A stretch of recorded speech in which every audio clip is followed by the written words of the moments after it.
मुसलमानों को आतंकवादी साबित करने के लिए नए नए प्रयोग किए जा रहे हैं। नई नई थ्योरी सामने आ रही है। मुसलमानों को इस बार अलर्ट होना होगा, क्योंकि जब भी इन पर कोई कार्रवाई होगी तो हमेशा के लिए ये जेल चले जाएंगे और 22, 20, 27 सालों तक कोई सुनवाई नहीं होगी और टैग लगेगा आतंकवादी का, क्योंकि ये थ्योरी अब शुरू हो चुकी है। और इसकी पूरी खबर बताऊंगी कि कैसे मुसलमानों को आरोपी साबित करना है, कैसे उन्हें आतंकवाद से जोड़ना है, कैसे उन्हें आरोपी बना करके जेलों में सालों साल ठूसने का बहुत बड़ा प्लान चल रहा है। दोस्तों, वो आपको भी समझना होगा और अपने आसपास रहने वाले मुसलमानों को भी बताना होगा और सबको अलर्ट रहने की ज़रूरत है कि किसी भी फेक बात में फंसकर अपनी गरिमा, अपनी इज्जत को तार तार ना करे। पूरी खबर बताऊंगी दोस्तों, आखिर चल क्या रहा है।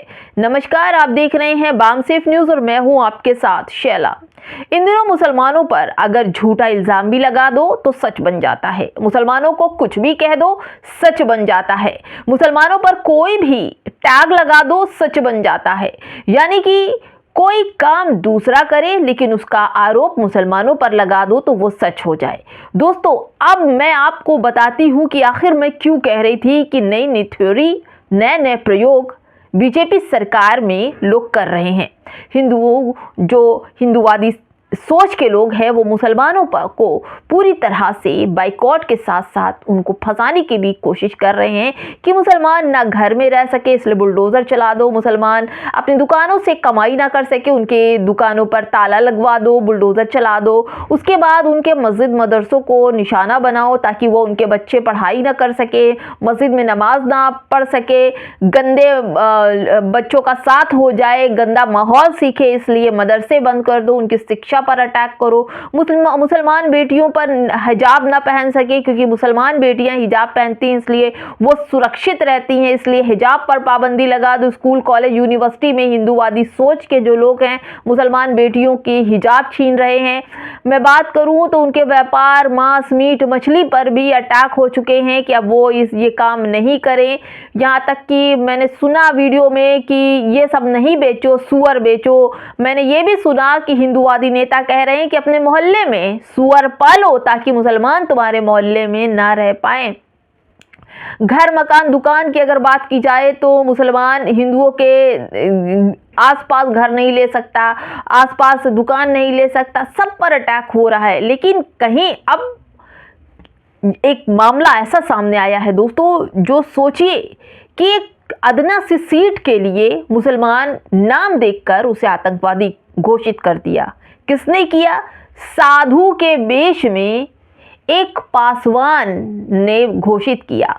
दोस्तों, पूरी खबर बता रही हूं आपको। ट्रेन में सवार आतंकवादी सीट को लेकर हुआ झगड़ा तो शख्स ने कर दिया फोन और फिर बवाल शुरू हो गया। दोस्तों, मैं एबीपी आज तक की खबर ये मैं आपको बता दूं, क्योंकि एबीपी, जी न्यूज़ सभी ने छापा है, लेकिन मैं आपको आज तक की खबर बताती हूं। इस पर लिखा है कि ट्रेन में सवार हैं आतंकवादी, सीट को लेकर हुआ झगड़ा तो शख्स ने कर दिया फोन और फिर शुरू हुई उस ट्रेन को वहीं रोक दिया गया। 4-5 घंटे उस ट्रेन को पटरी पर रोका गया और एक एक बोगी की चेकिंग हुई, क्योंकि मामला आतंकवाद से जुड़ा था। दोस्तों, बहुत बड़ी घटना अभी दिल्ली ब्लास्ट में हम लोगों ने सही है। अब ये सोचिए, अगर ऐसी घटना है तो पुलिस अधिकारी, जीआरपी सभी सख्ते में आ जाएंगे और जांच ज़रूर होगी, बिल्कुल होनी चाहिए दोस्तों, क्योंकि किसी चीज़ से भी समझौता सरकार नहीं करना चाहती और इस चीज़ से तो बिल्कुल भी नहीं, क्योंकि झूठा आरोप भी लोग लगा रहे हैं। क्योंकि मुसलमानों को पाया हुआ है कि मुसलमान जो है वो घेलवा है, कोई भी आकर मसल दे, कोई भी आकर कुछ कह दे, किसी भी मस्जिद में घुसकर उन्हें गाली बक दो, किसी भी मस्जिद को अवैध कर दो, किसी भी नमाज पढ़ने वाले पर कीचड़ फेंक दो, उनको नमाज न पढ़ने दो, गौमूत्र और गोबर से उस ज़मीन को पाक करो। मतलब इस तरह की थ्योरी सोच चल रही है और उसी सोच के चलते एक व्यक्ति को सीट पर बैठने को लेकर विवाद को उसको कुछ सूझा ही नहीं, 3 मुसलमान युवक को आतंकवादी बता दिया और फोन कर दिया कंट्रोल रूम। फिर आ गई सारी पुलिस और फिर मचा हड़कंप। हीराकुंड एक्सप्रेस में सीट को लेकर हुए झगड़े ने अचानक टेरर अलर्ट का रूप ले लिया। इसके बाद आरपीएफ ने ट्रेन को रोककर पूरी जांच की। एक यात्री ने 3 मुस्लिम यात्रियों को झूठा आतंकवादी बताया, जिससे हड़कंप मच गया। जांच में सच्चाई सामने आई तो मामला सिर्फ सीट का था। पुलिस 4 लोगों से पूछताछ कर रही थी, जबकि ट्रेन जांच के बाद रवाना कर दी गई। ये सब चल रहा है दोस्तों। जबरदस्ती अगर पुलिस हरकत में रहती, जांच सही से ना होती, तो अब तक ये 3 नौजवान मुस्लिम जेल की सलाखों के पीछे होते। ये चल रही है थ्योरी। मुसलमानों का नाम लेकर के किस तरह से बदनाम किया जा रहा है, उन्हें जेल में डालने की साजिश रची जा रही है। अलर्ट रहने की बहुत ज़रूरत है दोस्तों। दरअसल झांसी रेलवे स्टेशन पर रविवार को उस समय अफरा तफरी मच गई जब अमृतसर की विशाखापट्टनम हीराकुंड एक्सप्रेस, वहाँ पर आतंकी उस ट्रेन में सफ़र करने का जो माहौल बनाया गया, जो शिकायत दर्ज कराई, उसको रेलवे प्रोटेक्शन फोर्स जो आरपीएफ होती है वो आई और पूरे स्टेशन को घेर लिया। जांच शुरू हुई तो मामला टेरर अलर्ट का नहीं बल्कि सीट विवाद का था। और ये किसने किया दोस्तों? आखिर ये मुसलमानों से नफरत कौन करने वाला है? जरा इनके कपड़ों से अगर आप पहचानेंगे तो आपको ये समझ में आएगा कि हाँ, मुसलमानों को कपड़े से पहचानने वालों के भी अपने कपड़े हैं, जो मुसलमानों को लेकर के इतनी घटिया सोच रखते हैं। दोस्तों, कपड़ों से आप पहचान जाएंगे कि आखिर कौन। देखिए दोस्तों, इस फोटो में द मुस्लिम की खबर है और इस फोटो में साधु का वेश धारण करे इसी व्यक्ति ने जीआरपीएफ जो लोग हैं, रेलवे पुलिस अधिकारी हैं जीआरपी, उसको फ़ोन किया कि ये 3 जो लोग हैं ये आतंकवादी हैं। क्योंकि इस आदमी को समझ में आ गया था कि ये लड़के मुस्लिम हैं, तो मुस्लिम हैं तो आतंकवादी हैं। यानी ये थ्योरी बनाई गई है इस तरह से इनको बेइज्जत करने की। देखिए दोस्तों, द मुस्लिम की खबर है कि मुसलमानों को आतंकी बनाने की नई थ्योरी ये सामने आई है। झांसी में हीराकुंड एक्सप्रेस में जनरल डब्बे में बैठने की जगह को लेकर साधु के वेश में यात्रा कर रहे रमेश पासवान की 3 मुस्लिम यात्री बिलाल, इजहाल और फैजान से कहासुनी हो गई। विवाद बढ़ने पर रमेश ने गुस्से में रेलवे कंट्रोल रूम को फोन कर दिया कि गलत तरीके से डिब्बे में आतंकवादी होने की झूठी जानकारी दी।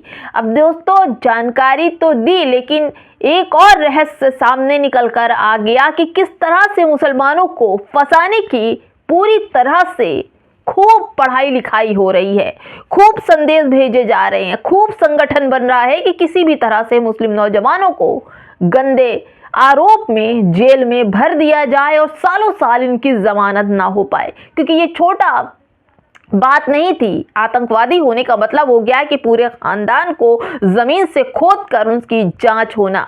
लेकिन पुलिस भी अलर्ट, कानून संविधान है, सुप्रीम कोर्ट है जो मुसलमानों का साथ अब भी दे रहा है। मैं कहती हूं कि मुसलमान सब्र से काम ले और अल्लाह साथ देता है तो बेइज्जत होने से उसे कोई नहीं बचा सकता।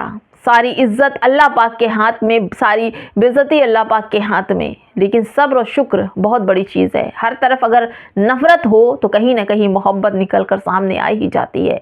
नेक काम और ईमान पर इंसान को बने रहना चाहिए। तो इस वक्त मुसलमान मजबूर है, लाचार है, पर मुर्दा नहीं है। वो अपने लिए ज़रूर आवाज़ उठाता है और इसको लेकर तमाम तरह के जो लोग हैं, चाहे हिंदू हो या मुस्लिम हो, इन लोगों ने भी इस साधु व्यक्ति की मुखालफत की, इसे बुरा कहा कि एक अदना से सीट के लिए तमाम पैसेंजरों को दिक्कतें हुई, परेशानियां हुई। न जाने कितने लोग उस ट्रेन के अंदर बीमार रहे होंगे, बच्चे भूखे रहे होंगे, बुजुर्ग को कहीं जाना रहा हो, न जाने कितने लाखों का नुकसान। 4 घंटे ट्रेन लेट रही। क्या इस व्यक्ति जो साधु के वेश में है, इसने झूठी अफवाह फैलाई, ऑफिसरों को बलगलाया, झूठ बोला? क्या इस पर कोई केस बनेगा? क्या इसके घर बुलडोज़र चलेगा? क्या इसने जिस तरह से मुसलमान युवकों को आतंकवादी घोषित किया, क्या इस पर FIR होगी? कपड़ों से तो आप पहचान लेते हैं, क्या साधु के वेश में भी रमेश पासवान को आपने पहचाना? पहचाना होता तो ज़रूर उसके खिलाफ कोई ना कोई कार्रवाई होती। लेकिन फिलहाल दोस्तों उनके खिलाफ कोई कार्रवाई नहीं हुई। तीनों लड़कों से पूछताछ हुई, उसके बाद ट्रेन को रवाना कर दिया गया। दोस्तों इस पूरी खबर पर आपकी क्या प्रतिक्रियाएं हमें ज़रूर बताइएगा। क्या सच में मुसलमानों के लिए नई थ्योरी तैयार की जा रही है? मुसलमानों को झूठे आरोप में फंसाकर सालों साल जेल की सलाखों के पीछे भेजने की तैयारी है? कमेंट बॉक्स में ज़रूर बताइएगा।